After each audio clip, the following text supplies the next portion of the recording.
Paul Alexander was just 6 years old when he was struck down by polio, which left him paralyzed from the neck down. Unable to breathe by himself, Paul was placed inside an iron lung, which he has relied on since 1952. Paul has spent a lifetime in and out of the iron lung and developed his own way for breathing that he calls frog breathing, which allowed him to spend some of his life outside of the metal contraption.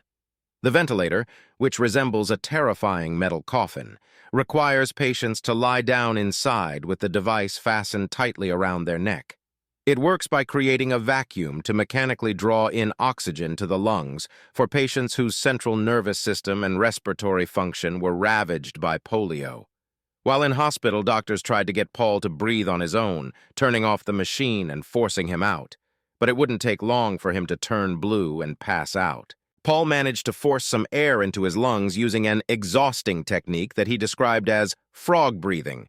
The technical name for frog breathing is glossopharyngeal breathing and involves gulping air and swallowing it down. Paul's physical therapist, Mrs. Sullivan, helped him to develop the breathing technique. Encouraging him along, she offered him a puppy if he could breathe without the ventilator for 3 minutes.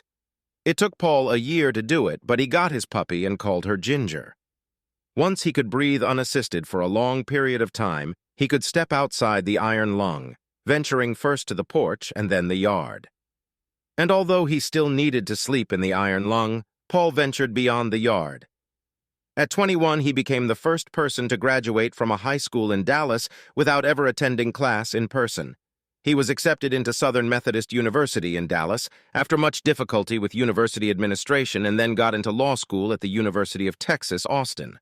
Paul moved into a dorm, hiring a caretaker to help him with physical tasks and hygiene.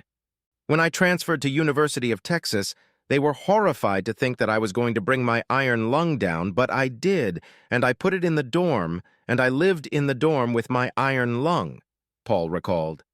He pursued his dreams of becoming a trial lawyer and represented clients in court in a 3-piece suit and a modified wheelchair that held his paralyzed body upright.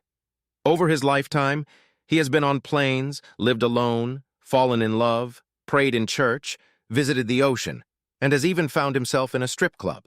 He also staged a sit-in for disability rights and published his own memoir titled 3 Minutes for a Dog, My Life in an Iron Lung.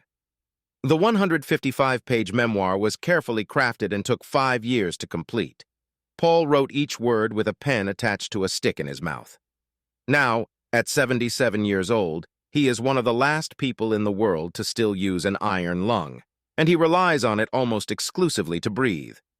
Paul has outlived both of his parents, his brother, and even his original iron lung, which began leaking air in 2015, but was luckily repaired after by a mechanic, Brady Richards, which was prompted by a YouTube video of Paul pleading for help. Paul has also survived a new deathly outbreak, living through the COVID-19 pandemic, despite being classed as highly vulnerable to the virus.